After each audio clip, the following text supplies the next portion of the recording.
Knock knock. Who's there? I'm Thought. Thought who? My existence is from your past and your future will be from my present.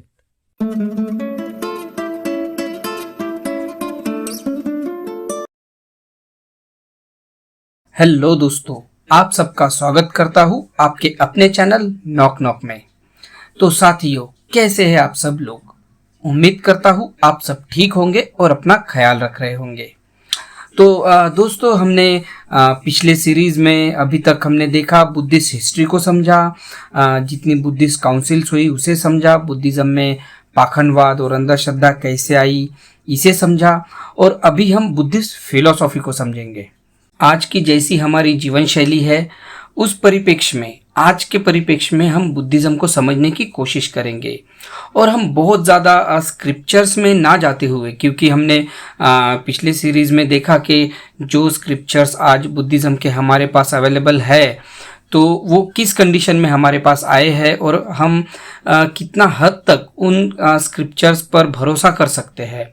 इसीलिए हम बहुत ज़्यादा scriptures पर ना जाते हुए जो बुद्धिज़्म की बेसिक प्रिंसिपल्स है उसको ध्यान में रखकर हम बुद्धिज़्म के फिलॉसफी को समझने की कोशिश करेंगे।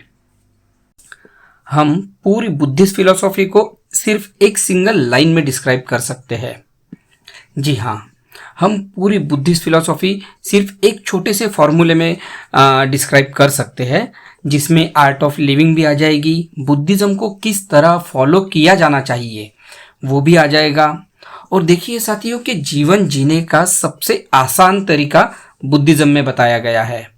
वो बात अलग है कि वो आज हमें बहुत मुश्किल दिखाई पड़ता है। खैर, हम बात कर रहे थे बुद्धिस्ट फिलॉसफी की, जो हम सिर्फ एक छोटे से फॉर्मूले में समझ सकते हैं। तो वो छोटा फॉर्मूला ये है कि humanity plus rationality plus common sense is equal to Buddhism. जी हाँ, मानवता, तार्किकता और व्यवहारिक बुद्धि। बुद्ध के मार्ग पर जीवन जीने के लिए ये तीन ही बातों की जरूरत होती है।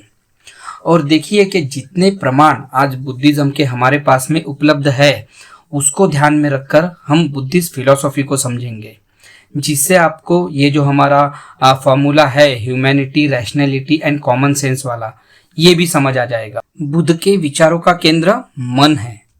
बुद्ध कहते हैं कि मन ही विचारों की जननी है। जिस तरह आपने देखा होगा कि गाड़ी का पहिया जिस तरफ जाता है, गाड़ी भी उसी तरफ जाती है। बस वैसे ही हम हैं। जिस तरह हमारे मन में विचार आते हैं, हम भी वैसे ही बन जाते हैं। आपने देखा होगा कि जैसे कहीं पे पानी जमा हुआ है और उस पानी में एक छोटा सा कंकड़ डाल दिया जाए, तो उसमें काफी सारी तरंगे उठने लग जाती है। वही हाल हमारे मन का है। हम जो कुछ भी देखते रहते हैं, इसीलिए हमारे मन में तरंगे उठते रहती है, सतत हमारे मन में विचार आते रहते हैं। बस वही हाल हमारे मन का है। हमारे मन में भी कंटिन्यू विचार चलते रहते हैं। किसी दिन आप ये प्रयोग करके देख सकते हैं कि आप कुछ मत कीजिए, सिर्फ शांत बैठ जाइए और नोटिस कीजिए कि आपके माइंड में कंटिन्यू कुछ ना कुछ विचार चलते ही रहेंगे। देखिए, अब आपको यहाँ इस बात को समझना होगा कि जिस तरह के विचार हमारे मन में आते हैं, उसी तरह के हमारे कर्म होते हैं, और हमारे कर्मों का इम्पैक्ट समाज पर पड़ता है, और ऐसे ही समाजों से सिस्टम बनता है, एक देश बनता है। तो यहाँ से आपको ये बात समझ आती होगी साथियों कि हमारे मन पे हमारा कंट्रोल होना कितना जरूरी है। और इसीलिए बुद्ध ने मन को शांत करने के लिए ध्यान का मार्ग बताया है, जिसे हम विपस्सना भी कहते हैं। देखिए, विपस्सना ये वर्ड काफी प्राचीन है। ये बुद्धकालीन वर्ड है। ये पाली प्राकृत भाषा में आता है। और विपस्सना का अगर आप एक्चुअल मीनिंग देखेंगे तो इसका अर्थ होता है कि चीजों को एज इट इज देखना। बुद्ध ने हमें विपस्सना ध्यान साधना का मार्ग दिया है अपने मन को शांत करने के लिए। जिस तरह की तरंगे हमारे मन में हमेशा उठते रहती है, तो हम अपने मन को स्थिर कर सके, हम हमारे विचारों में स्थिरता ला सके, इसीलिए बुद्ध ने हमें ये मार्ग दिया है। तो चलिए अब जानते हैं कि ये विपस्सना की कैसे जाती है। तो देखिए साथियों, कि विपस्सना के अंदर में कई पार्ट है, और उसमें जो सबसे अहम और सबसे पहला पार्ट है उसे कहते हैं आनापान सती। तो आनापान इस तरह किया जाता है, सबसे पहले तो हमें हमारे कंफर्ट के हिसाब से बैठना होता है। आपकी जो भी मुद्रा में आप बैठ सकते हैं जिसमें आप कंफर्टेबल फील करते हो। फिर उसके बाद में हमें हमारे ब्रीदिंग पे कंसंट्रेट करना होता है। जिस तरह के हम सांस लेते हैं और सांस छोड़ते हैं तो हमें हमारा पूरा ध्यान जो है उस सांस पर लगाना होता है। जब हम हमारा पूरा कंसंट्रेशन उस सांस पर करते हैं, ब्रीदिंग पर करते हैं, तो हमें जो जैसे सांस आती है और जाती है तो वो भी हमें फील होना शुरू हो जाता है। और जो हमारा ध्यान है वो विपස්සना करते करते भटक जाता है, हम कुछ और ही सोचने लग जाते हैं। ऐसे वक्त में हमें वापस से अपने मन को कंट्रोल करना है और अपना पूरा ध्यान हमारे सांस पर लगाना है। ये सुनने में जितना इजी लगता है साथियों, ये इतना इजी है नहीं। अगर आप 15 मिनट भी विपස්සना के लिए बैठेंगे तो हार्डली उसमें से 2 मिनट ही आप अपने सांसों पर कंसंट्रेट कर पाएंगे। ये एक पार्ट ऑफ प्रैक्टिस है, जैसे जैसे हम प्रैक्टिस करेंगे वैसे वैसे हमारी टाइमिंग बढ़ेगी। अब ये समझते हैं कि एक्चुअली में विपස්සना से होता क्या है। देखिए साथियों, जैसे जैसे हम विपස්සना की प्रैक्टिस करते हैं वैसे वैसे ही हमारा कंट्रोल हमारे मन पे आते जाता है और उससे हमारे बिहेवियर पे भी प्रभाव पड़ता है, हमारे बातों में भी ठहराव आना शुरू होता है और हम तार्किक बनना शुरू हो जाते हैं। देखिए कि हम जो भी पढ़ते हैं, जो भी सुनते हैं, उसे हम सीधे सीधे ना मानकर हर चीज को हम उसके हर एंगल से सोचना शुरू करते हैं। इससे हमारी डिसीजन मेकिंग पावर बढ़ती है, जो हमारी निर्णय लेने की क्षमता है वो बढ़ती है। हम कोई भी निर्णय सोच समझ कर ले सकते हैं और हमारा कंसंट्रेशन लेवल बढ़ता है और हमारे मन पे हमारा कंट्रोल आना शुरू हो जाता है। अब ये समझते हैं कि मन पे कंट्रोल आने का मतलब क्या है। जैसे कि देखिए कि हमें कब हंसना है, रोना है, गुस्सा करना है, हमारे हर इमोशन पे हमारा कंट्रोल होना चाहिए।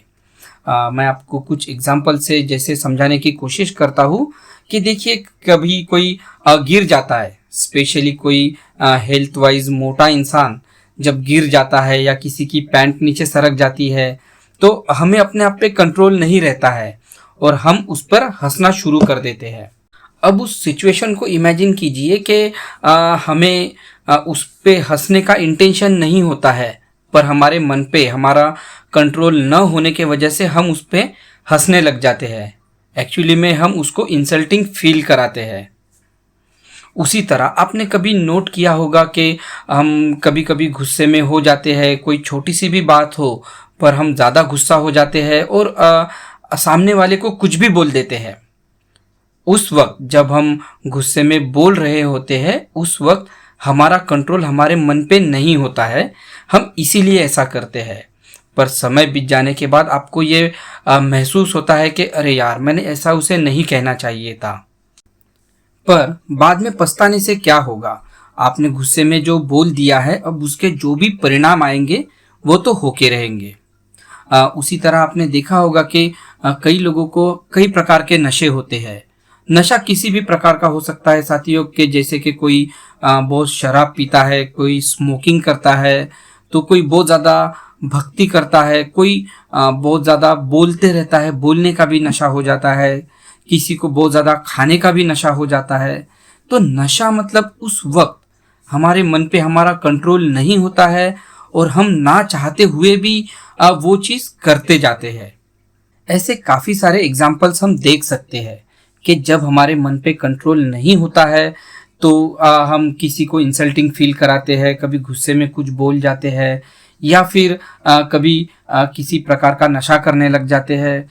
तो साथियों देखिए कि मन पे कंट्रोल ना होने की वजह से हम खुद भी दुखी होते हैं और बाकी सबको भी दुखी करते रहते हैं। अब यहाँ एक बात ध्यान देने वाली ये है कि जिस मन की बात बुद्ध कर रहे हैं, आज हमें ये बात पता है कि मन जैसा कोई भी पार्ट हमारे बॉडी में नहीं है, ये हमारे ब्रेन के स्टेटस है।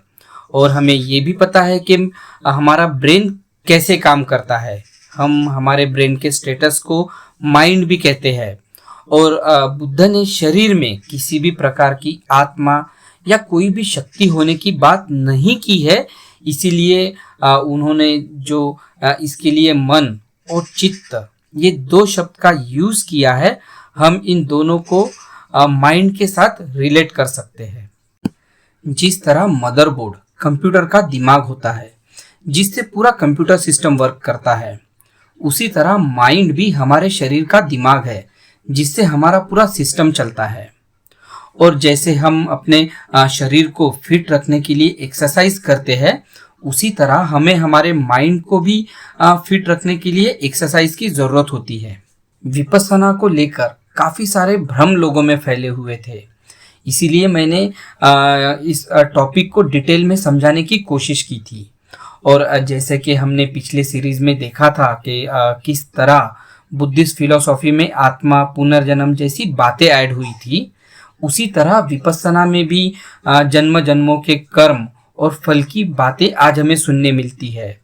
इसीलिए साथियों, हमें हमारे तार्किक बुद्धि का यूज करके रैशनल होकर विपस्सना की प्रैक्टिस करनी चाहिए, जिससे हम हमारे ब्रेन की एक्सरसाइज कर सके और हमारे विचारों में स्थिरता ला सके। बुद्ध ने भी मन को शरीर का केंद्र माना है, जिससे हमारा पूरा शरीर काम करता है। हमारा दुख, सुख, हमारे सभी प्रकार के इमोशंस हमारे मन से आते हैं और इस मन को, चित्त को भी एक्सरसाइज की जरूरत होती है। और बुद्ध ने विपस्सना साधना का मार्ग हमारे मन को तंदुरुस्त रखने के लिए बताया है। साथियों, मैंने एक बात नोट की थी कि जब मैं वीडियो बहुत बड़ा बना देता हूँ तो उस वीडियो को काफ़ी कम व्यूज़ मिलते हैं। जैसे कि मैंने इसके पहले जो सीरीज़ चलाई थी बुद्धिज़्म में पाखंडवाद की, उसके जो पहले के पार्ट है उसको काफ़ी अच्छे व्यूज़ मिले हैं, आपका काफ़ी अच्छा प्रतिसाद उसको रहा है। पर जो मैंने लास्ट पार्ट बनाया वो एक्चुअली काफ़ी इंटरेस्टिंग था। वो सारे पार्ट्स का कंक्लूजन उसमें था, पर उसे काफ़ी कम व्यूज़ मिले क्योंकि वो अराउंड 25 मिनट्स का बन चुका था। इसीलिए मैं आगे से ध्यान रखूँगा कि वीडियो थोड़े शॉर्ट बने और ज़्यादा से ज़्यादा इन्फॉर्मेशन मैं उसमें दे सकूँ।